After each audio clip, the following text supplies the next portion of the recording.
I'm Dr. D. Karthikeshwaran, Associate Professor, Department of Computer Science and Engineering. Today I'm going to give you a short presentation regarding the problem solving and Python programming. Core subject is that we are going to understand the basic algorithm of the problem solving methods and how the problem was solved by using the Python, by using the various conditions and the looping structures and the define the problem using the Python functionalities and by using the various function calls to solve the different problems in a very easy way, either by comparing with the object oriented programming and Java programming. Here it is one of the easy way of communication without any intermediate level of solving the problems, and also to use the Python data structures in which the list, tuples, directories to different the complex data structures. Then last we are going to take out the input and output in the file structures very easy. For example, processing, compiling and everything will be very easy and also very comfortable with the user structure. Then while the student is completing the particular course, Python programming course, they used to take out these different outcomes. First one is they can able to solve the algorithms in a very simple and the computational way without any complex functionalities. The next one is they can able to develop and execute the simple Python programs very easily. And the third point, they can able to write the simple Python programs using the various conditional functionalities and looping for solving the programs. And fourth one is they can able to decompose the Python program into various functionalities. And the fifth one is they can able to represent the compound data using the Python's list, tuples and the directories, and based on the directories they can able to interface the various different structures of the directories, and also they can able to solve the problems. And the last and final, they can able to read the and write the data from the various input output files in the programming structure. Basically, Python is the object oriented programming. What is meant by object oriented programming is they are giving the different object structures from different functionalities. They can able to interface from the one object to the another. If basically the object oriented programming is converted to Java, and then it has been converted to Java to Python structure. While we are taking the Python, it is very efficient based on the structure support such as the polymorphism. Poly means multiple actions we can able to take with the Python structure. Then next one is the operator overloading and multiple inheritance. Operator overloading is nothing but we can able to overload the various functional operators into the Python structure and we can able to execute that. And the multiple inheritance, it is nothing but we can able to inherit the various functionalities and various structures from the different programs or also different inherent properties into our Python programming structure.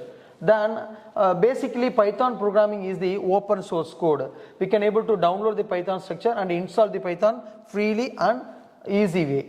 And it is more powerful. In what way? The dynamic typing. Dynamic means each and everywhere we can able to type the program and we can able to execute based on the intermediate level and taking out the Python structure of their own structure and different execution level. Then the second one is the built-in types and tools. We can able to inbuild the different functionalities in Python itself and we can able to execute that. Then the third one is library utilities. Already we can have similar various functions of library functions. We can able to integrate those functions and we can able to execute that.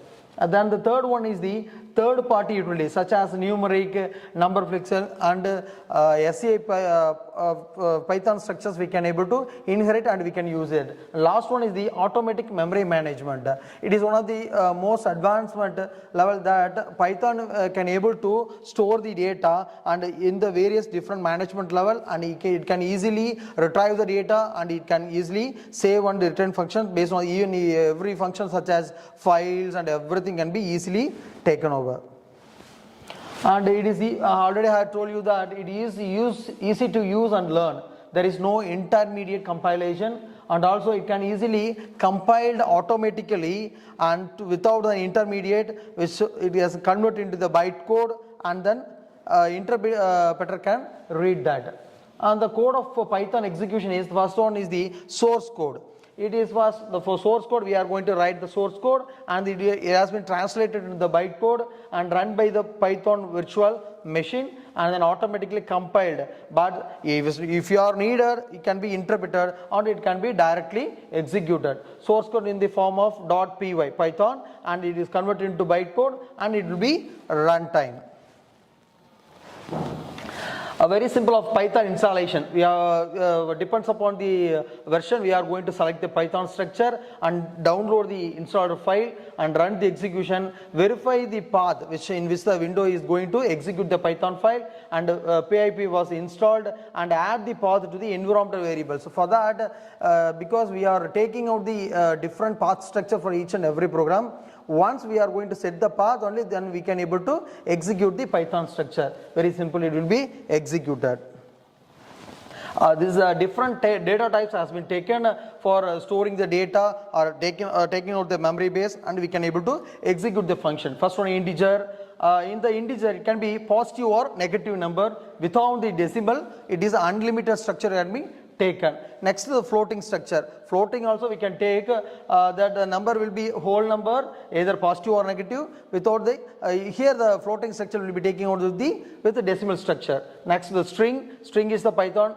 It is an indefinite continuous set of character with the either quotation mark. We can take it with the single quotation or double quotation. Next, built-in function. That is two different built-in functions are taken. First one is the inbuilt-in function. Second one is the user-defined. In the inbuilt-in, we can give out the absolute value of, for example, integer is equal to -20. Obviously, we are going to get the absolute value of particular integer. Numeric word is 20. Next one is the user-defined. User-defined is we are going to define that. Add the numbers, sum is equal to x1 y. We are going to give the two different numbers. The output will be given correspondingly what is the functionality we are using. We are going to get the output. There are the different types of operators and corresponding tokens for add, plus, subtract, minus symbol, multiplication, integer, remainder, and binary left and right, and or less than, greater than, and where is equality and also not equality. These functionalities are used for the built-in, and the operator structures are used.